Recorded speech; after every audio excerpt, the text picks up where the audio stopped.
उत्तर प्रदेश प्रदूषण नियंत्रण बोर्ड ने प्रदूषण नियंत्रण के लिए सख्त कदम उठाए। बोर्ड ने ग्रेप के नियमों का उल्लंघन करने वाले 8 रेडी मिक्स कंक्रीट प्लांटों को सील कर दिया। ये कार्रवाई पर्यावरण को बचाने और प्रदूषण को कम करने के लिए आवश्यक है।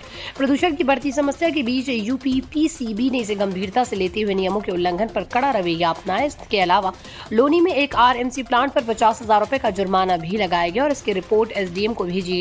ये कदम प्रदूषण रोकने और कानूनी कार्रवाई की दिशा में एक महत्वपूर्ण पहल है।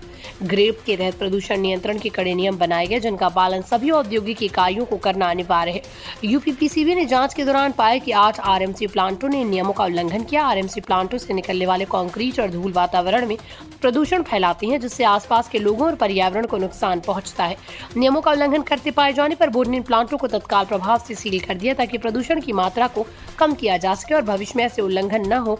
ये कार्रवाई प्रदूषण नियंत्रण के प्रति सरकारी संकल्प को दर्शाती है। लोनी और वसुंधरा क्षेत्र की वायु गुणवत्ता सूचकांक गंभीर श्रेणी में दर्ज की गई, जो संकेत है कि इन इलाकों में वायु प्रदूषण का स्तर बहुत अधिक है। इससे लोगों की सेहत पर गंभीर प्रभाव पड़ सकता है, विशेषकर बुजुर्गों, बच्चों और अस्थमा या फेफड़ों की बीमारी वाले मरीजों को। गंभीर एक्यूआई का मतलब है सामान्य लोगों के लिए भी प्रदूषित हवा।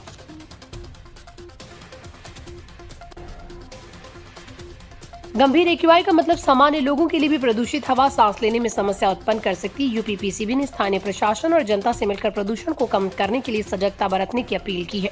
साथ ही प्रदूषण फैलाने वाले स्रोतों पर नियंत्रण के लिए अतिरिक्त कदम उठाए जाने का भी निर्देश दिया गया। उत्तर प्रदेश प्रदूषण नियंत्रण बोर्ड की कार्रवाई पर्यावरण संरक्षण और जनता के स्वास्थ्य की सुरक्षा के लिए महत्वपूर्ण कदम है। ये स्पष्ट संदेश देता है कि प्रदूषण फैलाने वाले किसी भी उद्योग या प्लांट को बख्शा नहीं जाएगा। बोर्ड ने आम जनता से भी अपील की है कि प्रदूषण कम करने के लिए अपने स्तर पर प्रयास करें। प्रदूषण फैलाने वाले किसी भी अवैध गतिविधि की सूचना तुरंत संबंधित अधिकारियों को दे। साथ ही उद्योगों और प्लांट मालिकों को भी पर्यावरण संरक्षण के नियमों का कड़ाई से पालन करना होगा। मिलकर ही हम स्वच्छ और स्वस्थ वातावरण सुनिश्चित कर सकते हैं। इस खबर से जुड़ी और अपडेट्स के लिए हमारे साथ जुड़े रहें।